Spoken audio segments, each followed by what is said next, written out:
I'm a mother, a community member, a homeowner, a taxpayer. I've lived in the county and small cities most of my life. I've owned a small farm where my family grew 10,000 pounds of tomatoes commercially, and we had a vegetable stand that many mornings my son stood out while I made deliveries. My children learned most of their values growing up on that small farm. I've owned a small soil testing business where I did all the nitrate testing for dairy farms in Washington State. I've been laid off 2 jobs in the last 10 years, so I know what economic hardship is. I got up this morning, as I do most mornings, ate breakfast, went to work, mailed my house payment in, started thinking about how I was going to pay these medical bills for this broken arm I recently had. I know the kind of issues that county citizens face each day, and I believe I can make the county work for you. I'd be honored to be your county commissioner. Thank you.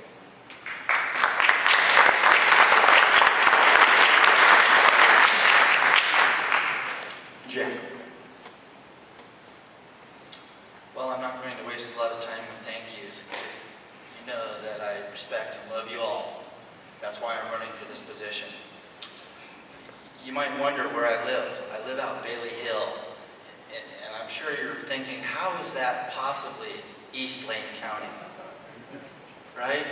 It was gerrymandered in because it's full of Democrats, and it's possible for them to outweigh your conservative votes so that the will of downtown can be implemented despite you. I hope to turn the tables on them and replace them and start implementing your will once again, because that's all I would know is what you told me. I go to the Saturday market and I perform every weekend where I have my pulse on the city, I have my finger on the pulse of the city. I talk with people and I find out their concerns, why they're mad with people downtown, why they're mad with police. For instance, my friend got arrested at the Occupy. He spent 19 days in jail, but yet I continued to receive text messages from his phone the entire time. And they don't let you keep your phone while you're in jail. I wonder how these things happen. You know, we're not being respected by the people that we're putting in positions of power above us. The police are using heavy-handed techniques once a day. Why isn't anyone being held accountable? You know, if you elect me to this position, you know that I'm only going to do what you want. And I hope that you would appreciate the fact that Joe Lunchpail is now in charge of what your hopes and dreams are.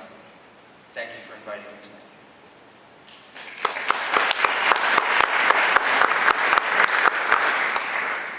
Jose.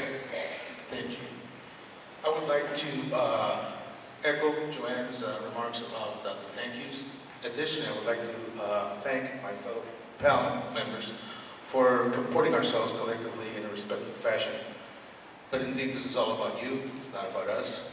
And I would like to thank all of you for taking some time to spend with us to talk about these issues. So some specifics. Were I to receive your vote as the next East Lane County Commissioner, I would introduce a stewardship approach to forestry, using long-term stewardship logging contracts with local companies for available Lane County owned or controlled timber logging awards. These contracts will contain enforceable family living wage jobs, and importantly, they will include clawback clauses so that in the event that these folks aren't performing, we will take the contract back and there will be consequences in terms of financial matters. Additionally, I would also, of course, talk about public safety. We've made great progress insofar as public safety is concerned. Were I to be elected, I would embrace Tom Turner's plan for neighborhood watch programs and reach out to join forces with local law enforcement agencies in the name of increasing rural patrols. Additionally, building online neighborhood reporting networks, as well as moving towards eventually establishing satellite sheriff's office in outlying areas. Of course, we can't solve all these problems at once, gotcha. The county's economic and social problems are problematic.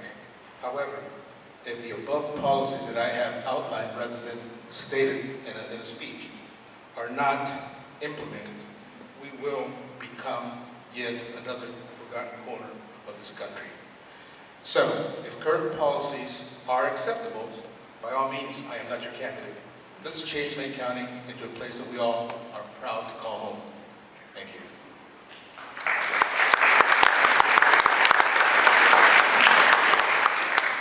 Faye. Thank you. Thank you, Black Red Pie and League of Women Voters for hosting this. And thank you, citizens, for being here to care enough to learn about the issues and the candidates. I have tried very hard to place you number one in everything I do. I listen, I'm respectful, I try to build trust. I have faced issues that were very difficult and head on to find solutions. When I recognized that our small cities didn't have a voice in transportation issues and that the state of Oregon was disappointed that Lane County didn't have an act, I went against my 4 commissioners and because they wouldn't support an act. I went to the legislature, explained the issues, and got the support of the legislature to help us form an act. They passed a law. And guess what today? Our small cities have a voice. Today our small cities are able to voice their needs in the transportation realm, and they're able to, we're seeing great rewards and dollars coming back to help them with the critical projects that they face. When we lost a citizen out on Territorial Highway, I made it a point of how do we upgrade Territorial?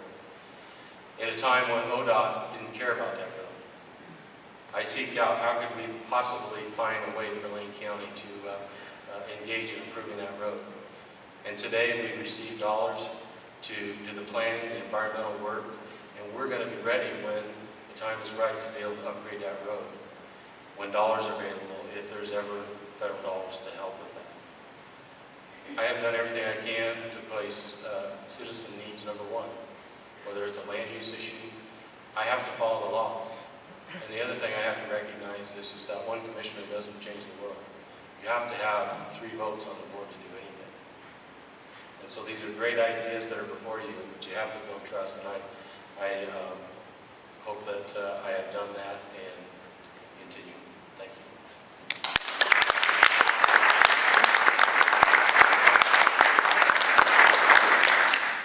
Kevin.